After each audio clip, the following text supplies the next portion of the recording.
tudo bem? Estamos de volta aqui com o programa Pontuando, com um tema bastante controverso. A gente vai falar hoje de grandes mentiras.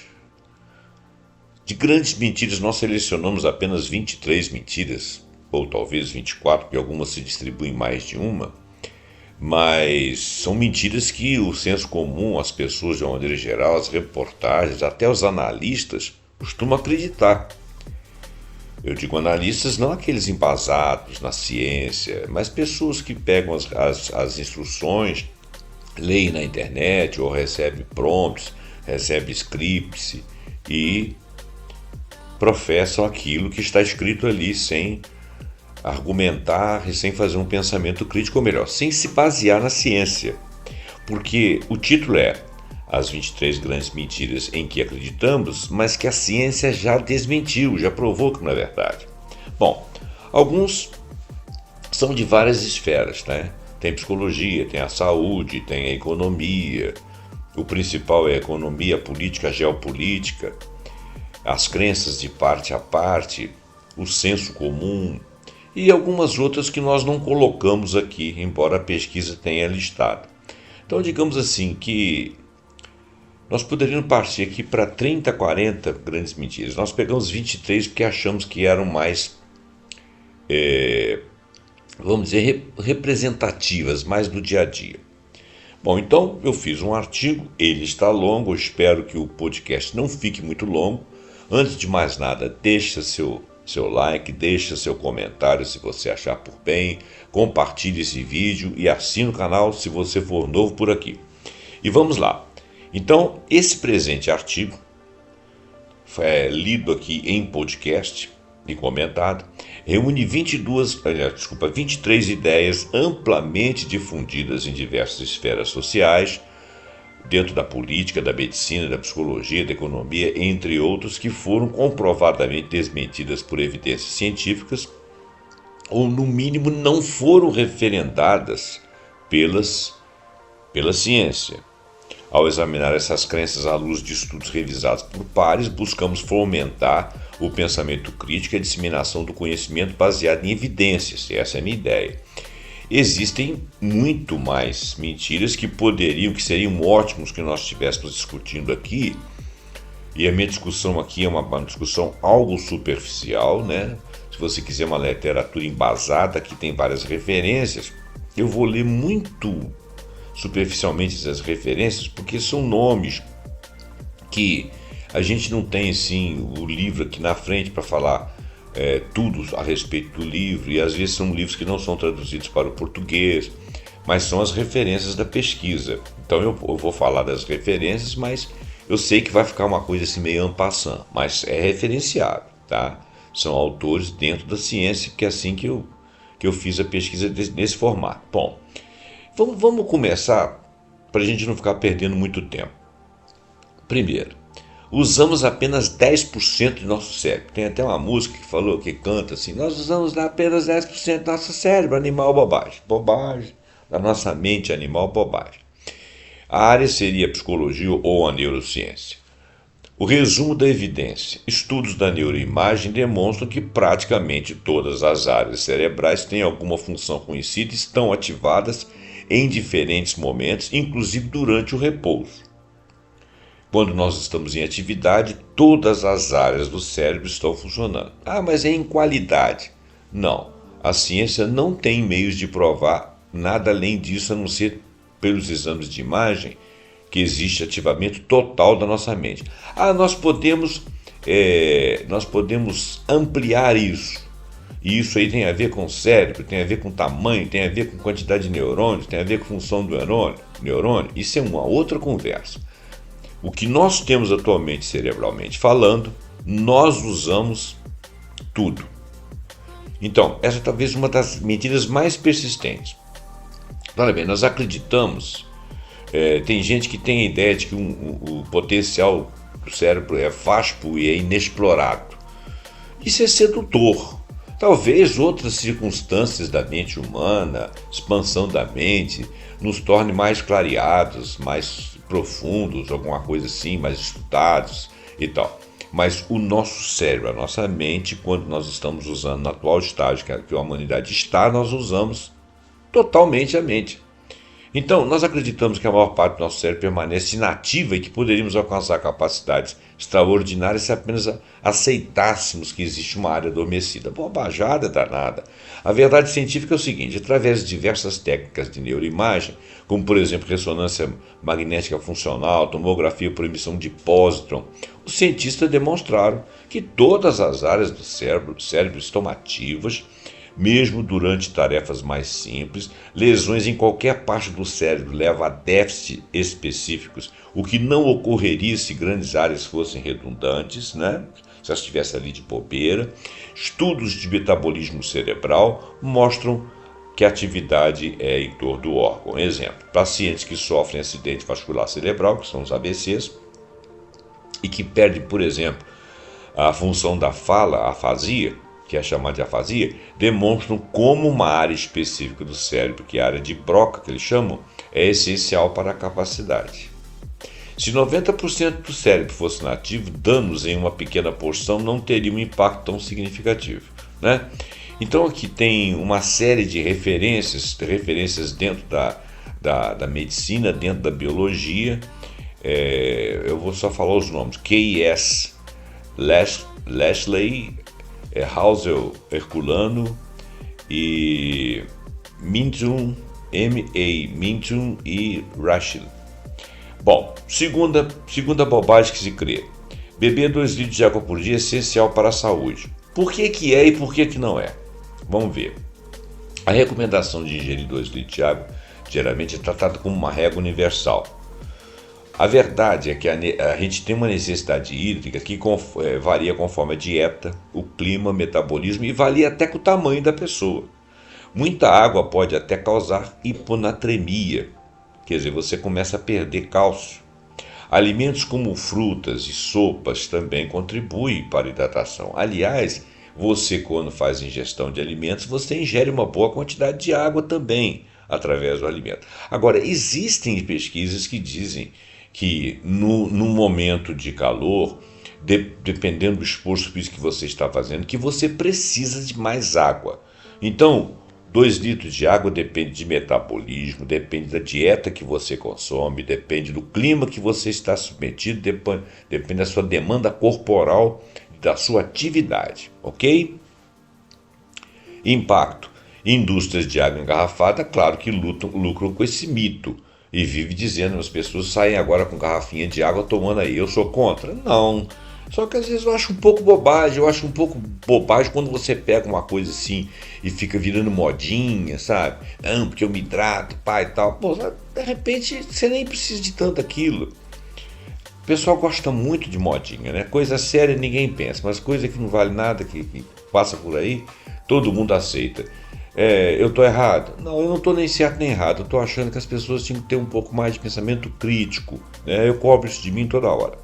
Bom, número 3. Açúcar deixa crianças hiperativas. Isso é um senso comum, né? Não dá muito açúcar que o menino fica doidão, vai dormir tarde e tal. Vamos lá. Pais e criadores frequentemente associam o consumo de açúcar em crianças a um aumento de atividade e dificuldade de concentração. Mentira. Acreditamos que o açúcar causa diretamente hiperatividade infantil. Bobagem. Qual que é a verdade científica? Vários estudos bem controlados, utilizados métodos de duplo cego, onde nem os participantes nem os pesquisadores sabem exatamente quem consumiu e quem não consumiu ou consumiu placebo, não encontraram nenhuma ligação causal entre o consumo de açúcar e a atividade e hiperatividade das crianças. O efeito observado muitas vezes é atribuído à expectativa dos pais e ao contexto da situação, festas, eventos com muitas crianças, e isso sim que coloca elas com uma hiperatividade por hiperexcitação. Exemplo: uma revisão de meta-análise publicada no Journal of the American Medical Association analisou diversos estudos e concluiu que o açúcar não afeta o comportamento das crianças. O açúcar pode criar problemas, né? Você começar a ingerir açúcar muito novo, pode gerar uma diabetes tardia, mais para frente, pode gerar obesidade, né? E todos os problemas que isso aí pode decorrer. As referências aqui são Wilson O. Reich, D.B. Gill, Wade White, o D.A. Hoover, o Orr Millet e etc. Eu não vou ficar falando porque nós não conhecemos essas pessoas, mas está aqui referendado. Oposição atrai, os opostos se atraem, mais ou menos isso. O ditado popular sugere que pessoas com personalidades e características opostas tendem a se atrair e formar relacionamentos bem-sucedidos. É engraçado que existe essa crença, existe a crença também que semelhante atrai semelhante, né? Mas para conviver, para casar, né, personalidades opostas necessariamente dão certo. Aí eles são muito parecidos, dá tudo errado. Eles são muito diferentes, dá tudo errado. Vamos ler. O ditado popular sugere que pessoas com personalidades ou características opostas tendem a se atrair e formar bons relacionamentos bem-sucedidos. Bom, nós acreditamos que as diferenças complementares são a base para uma atração duradoura. Isso é uma bobagem, isso é uma mentira. Qual que é a verdade científica baseada em pesquisa?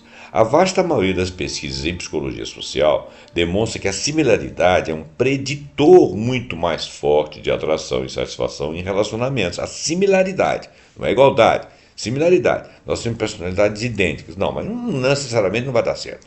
Nós temos personalidades similares, nós convergimos em vários assuntos.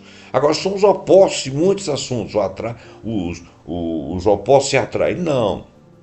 Isso aqui não é física para dizer que elétron e próton se atraem. Não é isso, essa não é a base, isso é senso comum rasteiro, tá? A similaridade é semelhança, não é exatamente igual, nem exatamente o contrário. Pessoas tendem a se sentir mais confortáveis ao se conectar melhor com aquelas que compartilham mais ou menos os mesmos valores, atitudes, interesses, características de personalidade semelhantes. Você imagina uma pessoa assim calma, reflexiva, muito introspectiva, que gosta muito de ler, de muitos temas, casa com uma pessoa extrovertida que gosta de sair para festa, fazer bagunça, não vai dar certo, sabe? São cosmovisões diferentes, um vai ficar em casa, o outro vai para a rua, o casamento vai acabar, né? Tá errado, tá certo? Não é questão de certo e errado, é questão de quem que adapta o quê. Exemplos. Estudos sobre a formação de casais e amizades consistentemente mostram que a similaridade em aspectos como nível educacional, crenças políticas e religiosas e até mesmo hobbies aumenta a probabilidade de atração de um relacionamento duradouro, né? Aqui tem D. Burney, R. M. Montoya, G. A. Orton, Kirchner e etc. Tem vários. A outra que é uma bobajada que já se falava muito antes desses problemas atuais aí, dessas políticas idiotas que nós temos vivendo. Número 5 aqui, vacinas causam autismo. Medicina e saúde pública, resumo da evidência. Uma das maiores meta-análises sobre o tema confirmou que não há nenhuma correlação entre vacinação e desenvolvimento de problemas psicológicos, exemplo, autismo. Não sei se autismo é considerado um problema psicológico, se é uma disfunção. Não sei em que grau, em que nível que está. Eu não sou psicólogo, não sou neurocientista. Mas não existe nenhuma evidência de correlação entre vacinação e autismo. Alguém aí falou isso aí para trás, aí, baseado numa outra ideia que vinha de mais de trás. E que já havia sido desmentida pela ciência. A ideia se originou de um estudo fraudulento. Um estudo que a pessoa queria ganhar dinheiro com uma determinada fórmula lá. Não vou entrar em detalhes porque eu já esqueci uma maior parte dessa reportagem, mas tudo bem, é por aí. Então, olha bem, essa é uma das mentiras mais perigosas e amplamente desmentidas da história da ciência médica, e já há muito tempo, muito antes da nossa época aí da pandemia. A mentira. Acreditamos que a vacina tríplice viral, sarampo, cachumba, rubéola e outros tipos de vacina que vieram depois causam transtorno de espectro autista. Reparem que essa mentira ela é antiga, já da época que se fazia a tríplice, ainda se faz, né? Mas quando que começou lá a tríplice viral, sarampo, cachumba e rubéola? Há muito tempo. Naquela época já apareceu isso e continuou, e existe isso aí. E as pessoas falam com boca pequena, mas os laboratórios não querem, o governo não quer, o político não quer, o fulano não tem nada disso. A ciência diz o seguinte: isso é uma mentira, isso é uma bobagem. Qual a verdade científica? Inúmeros estudos epidemiológicos rigorosos envolvendo milhões de crianças em diversos países não encontraram nenhuma ligação causal entre vacinas e autismo. O estudo original que levantou essa falsa alegação, publicado pelo Andrew Wakefield em 1998 na revista The Lancet, foi posteriormente retratado pela própria revista devido à fraude e má conduta científica proposital. As principais organizações médicas e científicas do mundo reafirmaram a segurança das vacinas e a ausência de qualquer relação com o autismo. Exemplo, uma revisão sistemática e meta-análise publicada na revista Vaccine analisou dezenas de estudos e concluiu que não há evidências de que as vacinas aumentam riscos de autismo, e ele colocou aqui referências aqui, Revid, Faster Car Medicine, Shandell, Wolfhard, quer dizer, Thorsen, Maybe, gente de vários lugares aqui, Taylor, Miller, Farrington, Petruskevich, Bartlett, Simbald, tem gente aqui de todas as nacionalidades, Wakefield, Mersch, Lino, Malik, Valentine, e vários. Não vou continuar falando, eu só estou dizendo para vocês que eu estou lendo referência aqui, mas são muitas que fizeram esse estudo. Então, porque nós estamos falando que a ciência desmente, eu sou obrigado a dizer que foi lido em artigo científico. Sexto, o capitalismo é o sistema mais eficiente para reduzir a pobreza. Aqui nós vamos falar várias coisas sobre questões econômicas aqui, vamos começar com essa frase, tem outros relativos ao capitalismo, lá na frente tem mais uma. Vamos lá. A ideia de que o livre mercado sempre leva ao desenvolvimento e à redução de desigualdade. E qual que é a verdade? Enquanto o capitalismo gerou crescimento econômico, também aumentou disparidades. Países com políticas restributivas, como os nórdicos, por exemplo, têm melhores indicadores. O impacto, a narrativa do capitalismo como única solução ignora evidências de que a regulação e investimento público são essenciais e que no capitalismo, embora haja crescimento por causa daquela disputa para chegar lá no topo, para ganhar mais e ter mais lucro, esquece que ele aumenta um PIB, mas desfavorecendo o PIB per capita. Ou seja, poucos ganham muito e muito ganham muito pouco. Né? Inclusive, ele tem várias crises em função disso aí. A influência disso aqui, a citação aqui é do Thomas Piketty e do Steve Stiglitz, que são dois grandes economistas da atualidade e que eu já vi algumas lives com eles traduzidas e tal, e realmente eles falam que a narrativa do capitalismo como única solução ignora evidências de que a regulação por parte da economia de Estado e investimento público são essenciais. Eles não são necessariamente, esses dois, Stiglitz e Piketty, não pensam necessariamente numa linha além do capitalismo. Eles pensam na forma como o capitalismo poderia agir, talvez antes até de um socialismo, alguma coisa assim. Eles não entram nessa questão, eles entram nas questões factuais, né? Número 7. A economia funciona como orçamento doméstico. Isso é outra bobagem. Você tem uma dívida, então você tem que economizar, você tem que tirar daqui para pagar ali e tal. Olha bem, economia e política fiscal. Resumo da evidência. Países com soberania monetária operam sob lógicas distintas de uma casa. Né? Por exemplo, numa casa você tem um salário, você não imprime seu salário. Né? Um país imprime. Né? Outra coisa, o país pode manter um déficit em função de uma produção que ele vai superar lá na frente, uma economia mais ou menos planejada. Isso é difícil de você fazer quando você não emite moeda, quando você não é você que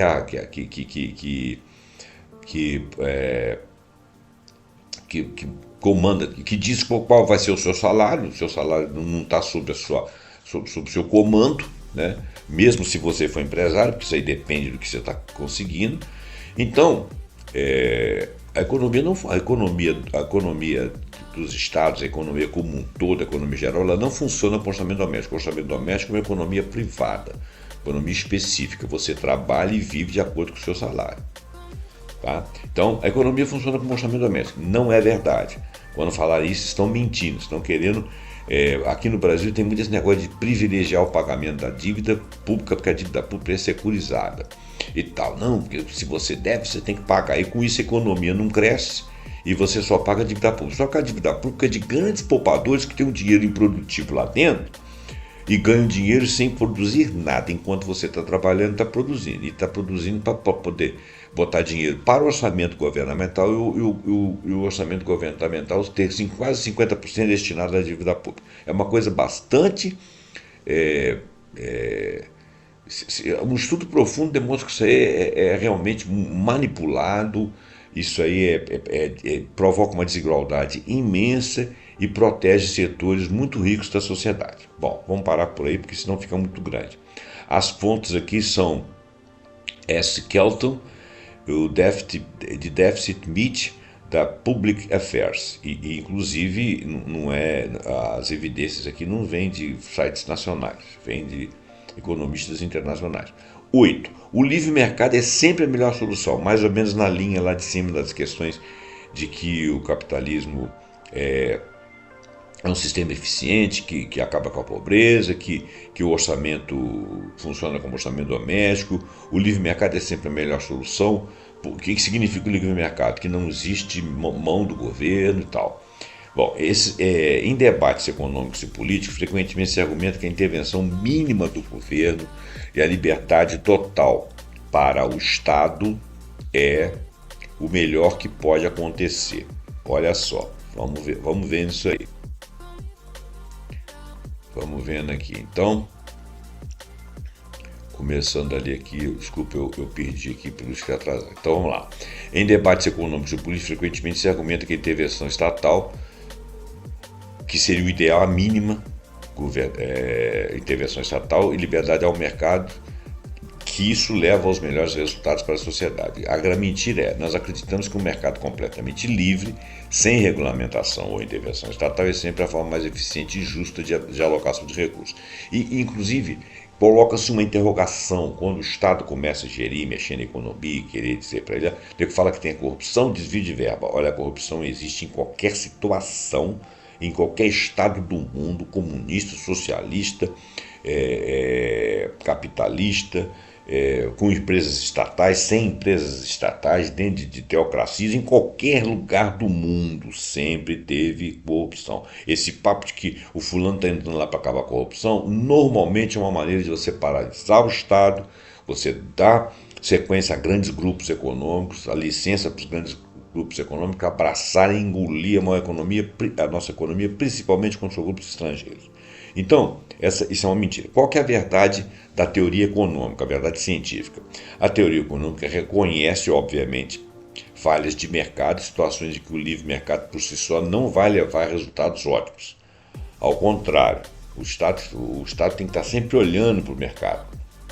Essas falhas incluem externalidades, custos ou benefícios não refletidos nos preços, bens públicos não exclusivos e não rivais, assimetria de informações e poder de mercado. Em muitos casos, a intervenção governamental, através de uma regulamentação equilibrada, impostos, subsídios ou provisão de bens públicos, pode melhorar a eficiência e equidade para a população. O Estado existe para a população, o mercado é para meia dúzia de pessoas.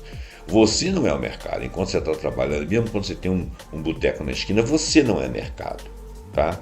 Ao contrário, as leis que estão sobre você são as leis da maioria. A maioria é remediada e pobre. A classe média alta também está dentro dessa maioria de remediados e pobres, porque eles são mais do que remediados, mas estão sujeitos a esse. Os donos do mercado são grandes capitais que a classe média alta não tem.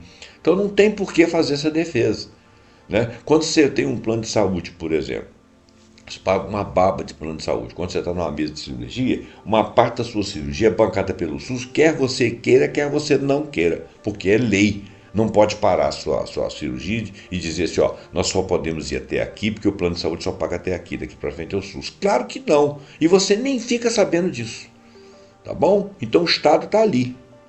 E onde o Estado não está, e muitas das vezes, conforme alguns países do mundo aí, as pessoas morrem. Estou falando de saúde só para dar um exemplo, né? E outros exemplos, né? Assistência social, etc.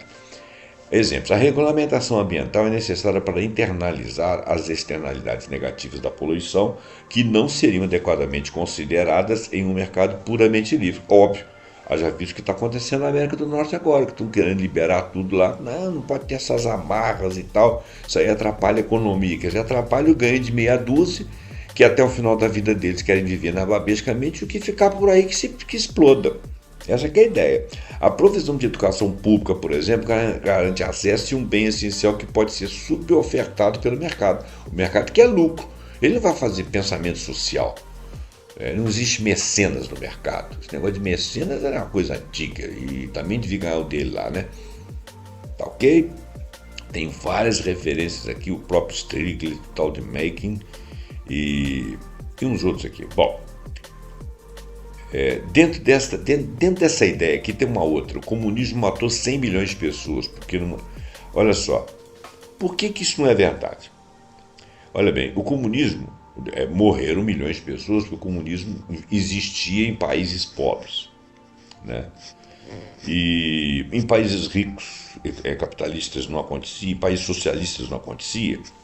Então vamos lá, tem um mito aí, o livro negro do comunismo é que regimes comunistas são os mais mortíferos da história. Qual que é a verdade sobre os fatos? Verdade científica.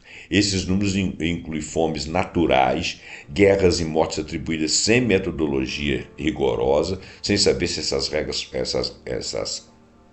guerras foram feitas contra eles, por eles serem de ideologia comunista. O capitalismo também matou milhões de pessoas, muitas pessoas por causa da desigualdade. Então, isso é um uso político para justificar intervenções militares, demonizar ideologias rivais. Agora, você pode continuar não gostando do comunismo, achando que ele não funcione. Mas não é porque o regime é comunista, ou é socialista, ou é capitalista que as pessoas morrem. É a forma como isso está no mundo e o gláudio que existe entre as ideias que são antagônicas, né? Então não existe uma verdade para um e uma verdade para outro factual, né? Até mesmo nas obras do Karl Marx, ele não fala que o Estado comunista seria imposto e implantado num momento em qualquer sociedade. Teria uma evolução. Primeiro você teria que gerar riqueza, a riqueza seria gerada pelo capital, depois você socializava em algumas bases esse capital de maneira evolutiva até que chegasse no momento do comunismo onde você não teria propriedade de nada, seria tudo em comunas, mas isso aí seria considerado uma utopia realizável num futuro longínquo. E isso é a própria teoria do Karl Marx lá. Então esses estados que se tornaram, que se disseram comunistas e que partiram de um campesinato para poder fundamentar um comunismo, eles tinham um capitalismo incipiente e não tinham riqueza suficiente para distribuir. Agora esses mesmos estados, reviram suas teorias, estão promovendo um capitalismo de ponta, a China é um exemplo, e pensam em termos socialistas para fazer essa evolução em Parará. Só que essas teses não são discutidas, não são mostradas, tem sempre uma contenda entre o mercado e o estatismo. É uma complicação doida, mas as verdades científicas são outras, vale a pena estudar. Olha bem, a décima, o capitalismo é um sistema eficiente para reduzir pobreza. Não é verdade, não tem sido verdade.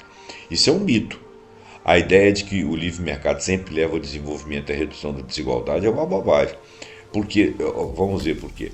Enquanto o capitalismo gerou crescimento econômico, também aumentou disparidades. Ele gera crescimento econômico, mas para grupos, é como eu disse. O PIB pode aumentar, mas fica na mão de meia dúzia, né?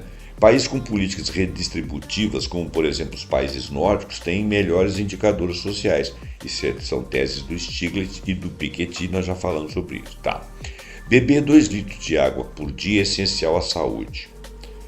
Olha bem, já falamos sobre isso também. Isso aí depende, a necessidade hídrica varia conforme dieta, clima, metabolismo. E você pode, inclusive, tomando muita água, fazer mal. Desculpa que eu fiz uma cópia errada aqui, acabei repetindo. Personalidades são fixas e são imutáveis. Psicologia da personalidade. Olha, no senso comum nós tendemos a rotular as pessoas com traços de personalidades fixas e acreditar que essas características serão imutáveis ao longo da vida. Isso é uma mentira, tá? Acreditamos que a personalidade de um indivíduo é essencialmente definida já na infância ou na adolescência e permanece relativamente constante ao longo da vida. É claro que existem aqueles estudos que dizem que até os 7 anos de idade se consubstancia a personalidade do indivíduo. Na realidade, ele ali se individualiza, ele se entende como independente, ele é aquele que é ali. Ali ele tem as suas tendências, a sua personalidade. Mas isso não significa que isso não vai mudar, né?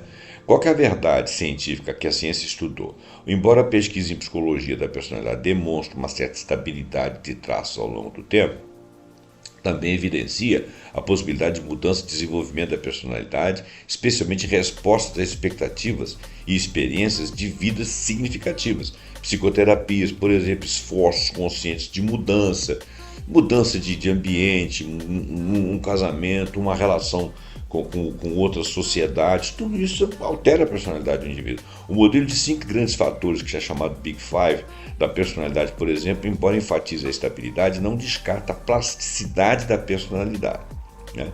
Exemplo, uma pessoa que sempre foi considerada muito tímida pode, através de experiências sociais positivas e talvez com o apoio de terapia, desenvolver mais extroversão, assertividade ao longo do tempo.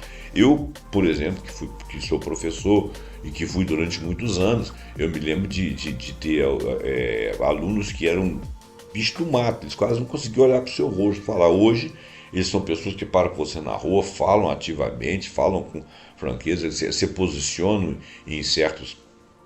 em momentos de estudo, de trabalho, em conjunto, falam, dão palestras e tal. Quer dizer, o cara venceu isso aí, houve uma mudança de personalidade. Ele não é mais aquela pessoa tímida, ele tem uma estrutura de personalidade tímida, mas ele conseguiu vencer isso, né? Estudos longitudinais, né, mostram mudanças médias nos traços de personalidade ao longo da vida adulta. E tem gente até que parece, não sei o que acontece, que parece que fica meio pirado, perde o caráter, muda de personalidade, fica abusado, tem uma opção de coisas.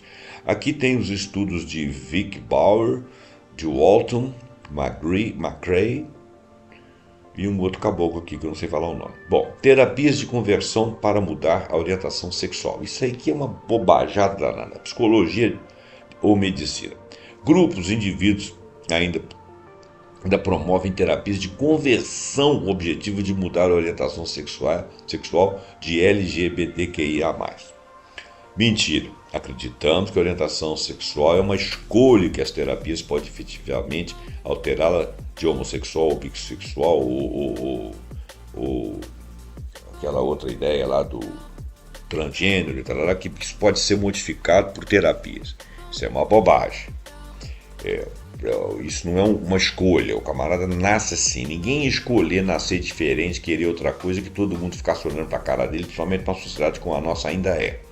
Então, as principais organizações de saúde mental e médica do mundo, incluindo a Associação Americana de Psicologia, a Associação Americana de Psiquiatria, a Organização Mundial de Saúde, afirmam que a orientação sexual não é uma escolha e que as terapias de conversão são ineficazes e podem causar danos psicológicos significativos como depressão, ansiedade e ideação suicida, porque acaba que elas são opressivas.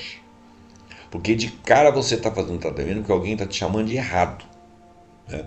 A orientação sexual é considerada uma parte intrínseca da identidade de uma pessoa. O que ela tiver lá de diferente, que ela seja diferente, é um problema, se for, para ela. Não é seu problema. Por mais que a gente não goste, não se adeque, ou que ache esquisito, minimamente ninguém pede para entender, pede apenas para aceitar. Mas dá para entender, porque se você imaginar como você se sente, você que é considerado natural, né?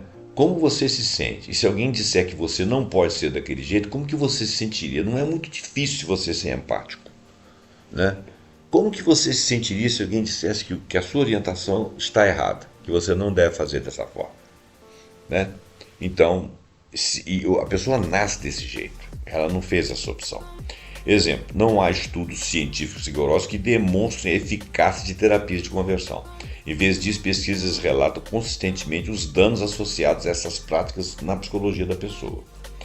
Aqui tem o American Psychological Association, World Health Organization, GA, Turban, Blackwith e Reasoning, e um cara com um nome aqui alemão, aqui esquisito. Bom, são vários aqui, tá, gente? Tem muita gente, eu não vou falar tudo porque realmente fica enrolando na língua aqui. Bom, 15. O tempo cura tudo. Isso é um senso comum. Embora o tempo possa atenuar a dor, A ideia de que ele inevitavelmente cura todas as feridas emocionais é uma simplificação excessiva, até porque muitas coisas você sofre anos a fio e vai curar lá na frente numa terapia. Se o tempo resolvesse tudo, aqueles anos todo que passou te retirariam dessa terapia. Tá? Então nós acreditamos que basta esperar e o tempo resolverá todos os problemas emocionais e traumas. Não é verdade. Algumas coisas sim, um relacionamento desfeito, você ficou chateado, tá, mas depois na palavra tantas você esquece, você recupera, você coloca outra pessoa no lugar. Agora um filho que você não conseguiu se realizar bem com ele, que sumiu, que foi embora, que nunca mais olhou para sua cara, você não vai conseguir ficar bem com isso. Você não vai conseguir esquecer. Uma pessoa que teve uma morte traumática do seu lado, que era uma pessoa bem quista por você, fica uma mágoa, fica um trauma. O tempo resolve isso. Talvez sim, talvez não. Não dá para você garantir. Então, enquanto o tempo pode proporcionar perspectiva e permitir o desenvolvimento de mecanismos de enfrentamento, muitas questões emocionais como traumas, depressão, ansiedade e luto são complicados, podem persistir ou até piorar sem intervenção adequada, como a psicoterapia. Por isso que a psicoterapia é uma forma de você realizar mudanças na sua própria personalidade. A cura emocional muitas vezes requer um trabalho ativo, processamento de experiências, desenvolvimento de novas estratégias e acompanhamento de profissionais e até de amigos. Exemplo, uma pessoa que sofreu um trauma pode desenvolver transtorno de estresse pós-traumático se não buscar ajuda profissional para processar a experiência. O tempo sozinho não garante a resolução dos sintomas. Tem um caso que é contado aí de uma moça que foi sequestrada. Ela era uma pessoa assim super bacana, falava bastante, extrovertida e subia, entrava em qualquer lugar, conversava com todo mundo, tinha medo de ninguém e tal. Ela foi sequestrada, ficou em cativeiro um tempo lá, não sei como acharam ela lá, não lembro de detalhes, mas ela foi libertada e ela ficou com um trauma que ela não pode entrar em lugar de multidão, ela perdeu a qualidade, a capacidade de falar em público, ela ficou uma pessoa nervosa, ela teve que fazer um tratamento exaustivo para tentar voltar à naturalidade dela. E parece que ainda não conseguiu. Esse caso está aí na mídia. Aí. Bom, exemplo, uma pessoa que sofreu o trauma parará. Então aqui tem o Van der Kolk, tem um tal de Brain e um outro rapaz aqui também. Aliás, mais dois. Número 16. O ser humano tem apenas 5 sentidos. Isso é uma coisa interessantíssima, tá? A crença popular limita os sentidos humanos à visão, audição, tato, paladar e olfato. Bom, qual que é a verdade? A ciência já descobriu que nós temos outros sentidos como propiocepção, que é a noção de corpo no espaço, termocepção, que é a percepção de temperatura, nocicepção, que é a percepção da dor. Tá? Isso é um estudo de Goldstein, de 2009. O impacto, subestimar esses sentidos a mais, afeta desde a educação até o tratamento de dores crônicas. Tá?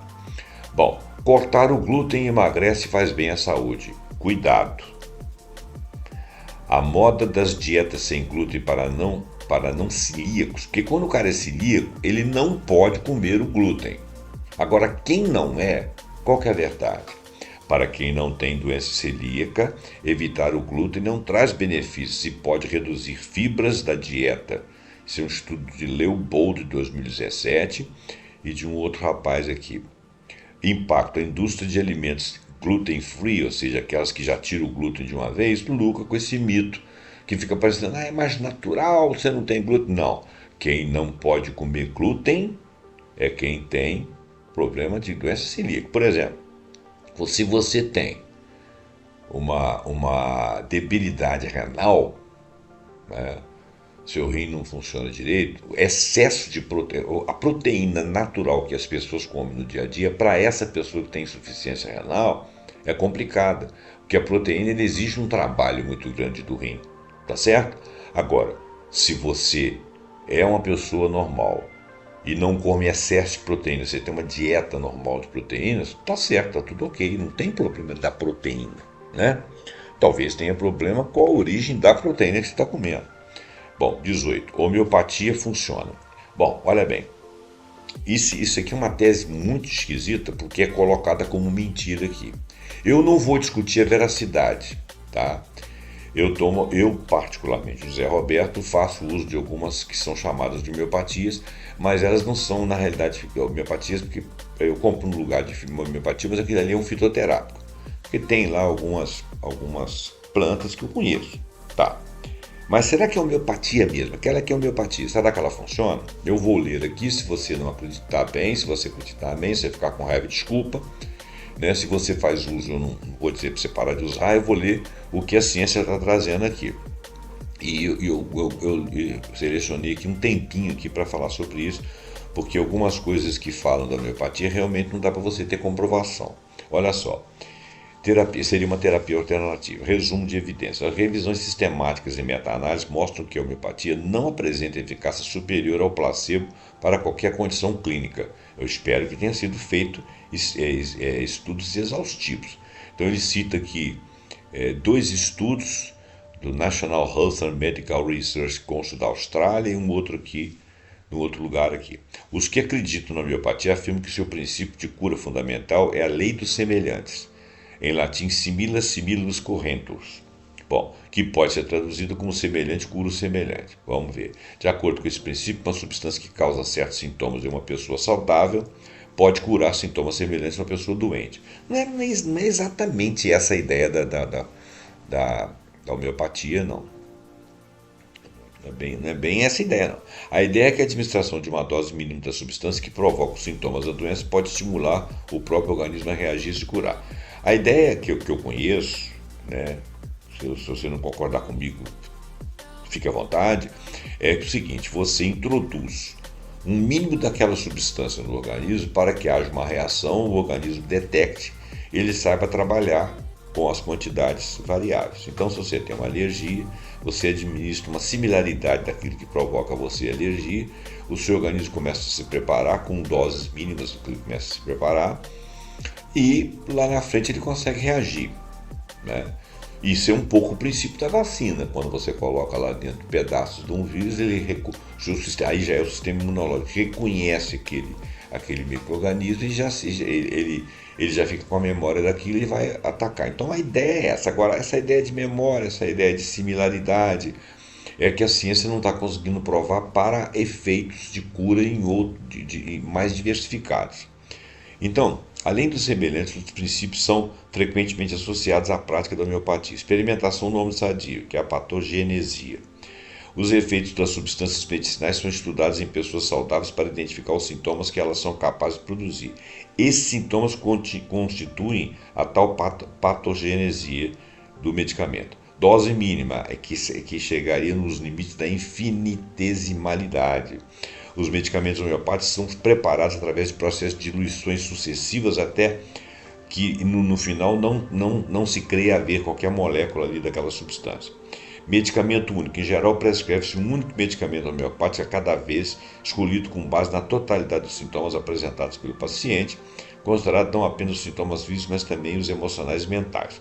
Individualização. O tratamento homeopático busca levar em conta a individualidade do paciente, o seu organismo, considerando suas características particulares. Totalidade dos sintomas. A homeopatia considera a totalidade dos sintomas do paciente, tanto físicos quanto mentais, emocionais, para escolher o medicamento mais adequado. Tudo isso é verdade. Tudo bem. É importante notar que a eficácia da homeopatia é um tema de debate e controvérsia científica, com muitas pesquisas não encontrando evidências de que ela seja mais eficaz do que o placebo.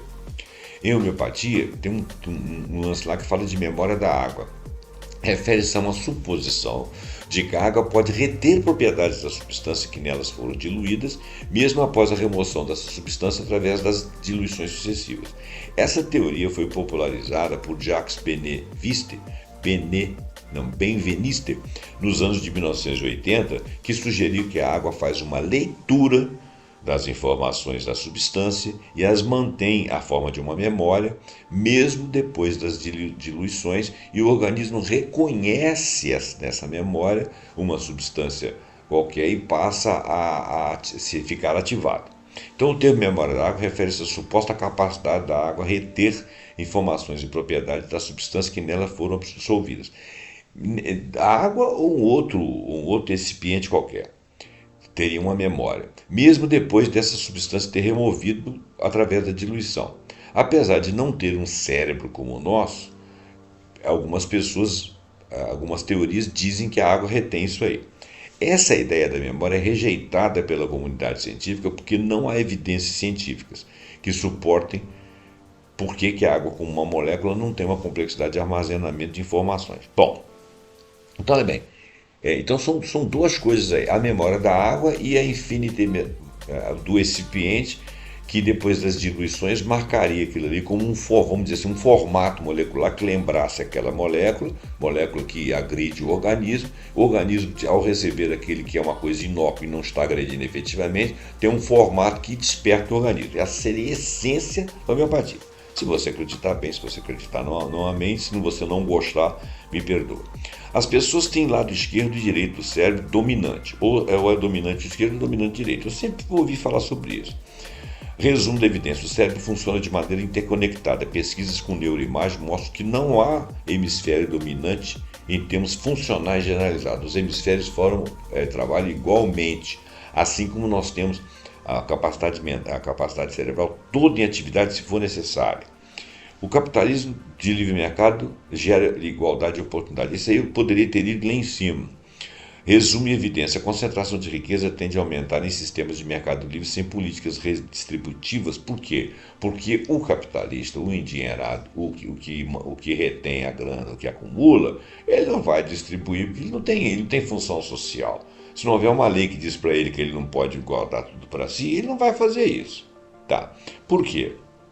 Primeiro, desigualdade de ponto de partida.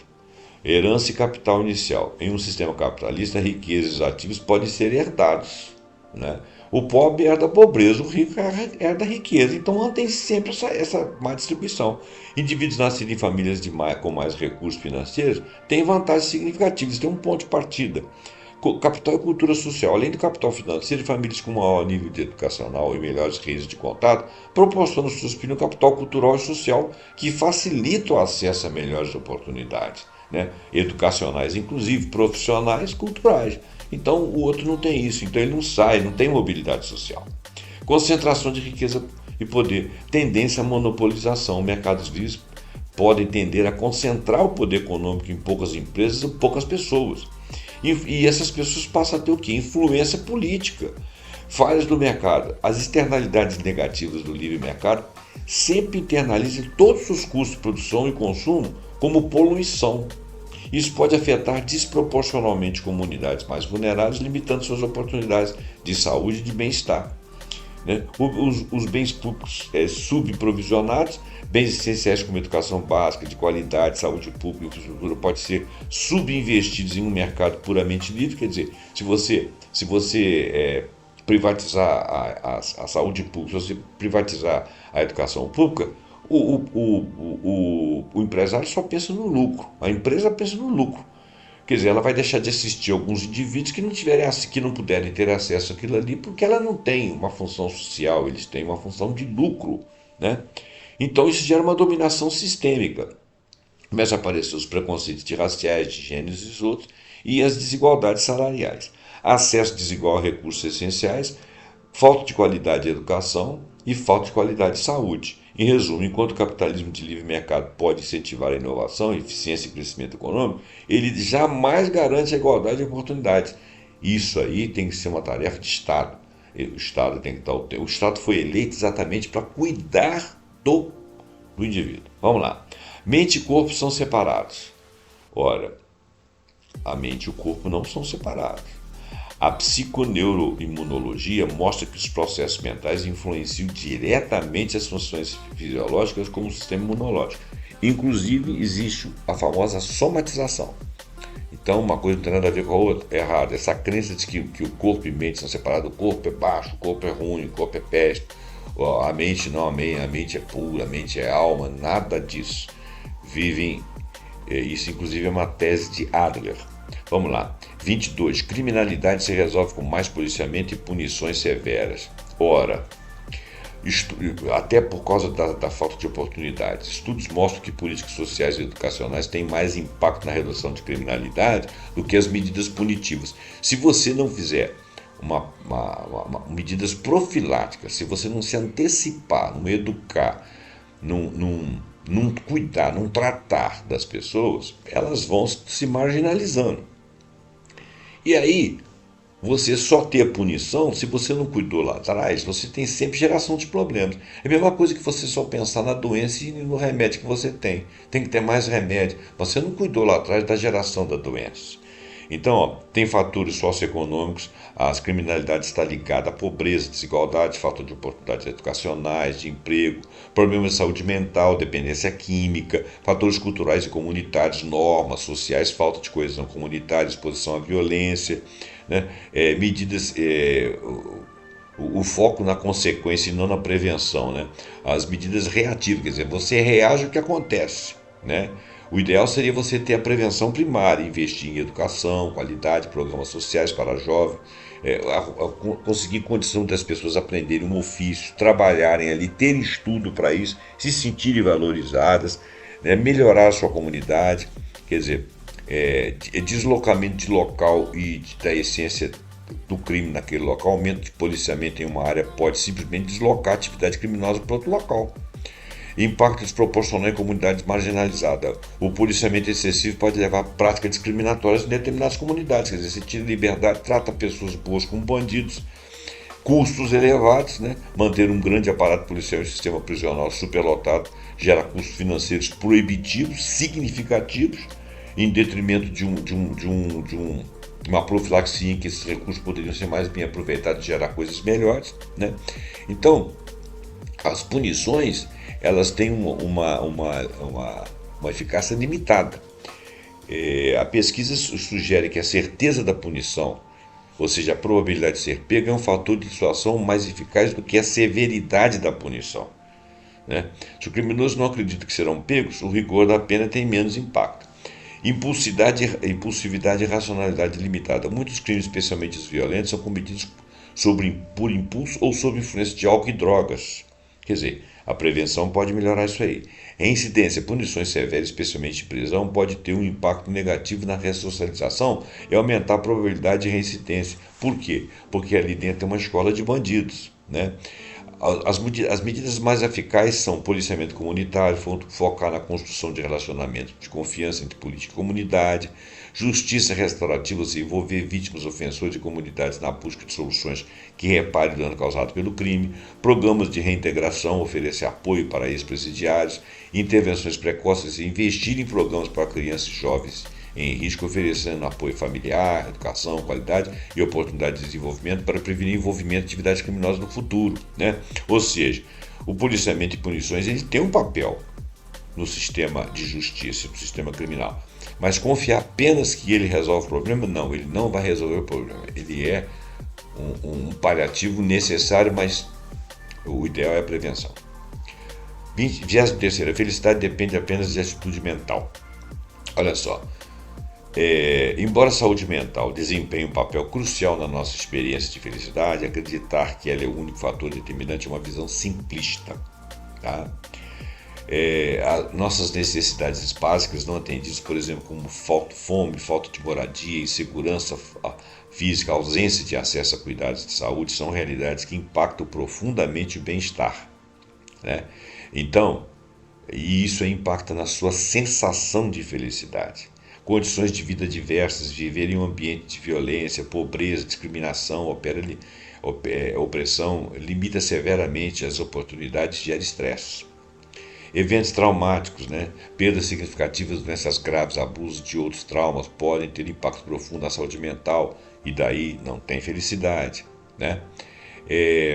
Outras coisas que podem limitar a felicidade, transtornos mentais, condições como depressão, ansiedade e outros transtornos mentais têm base biológica e química no cérebro.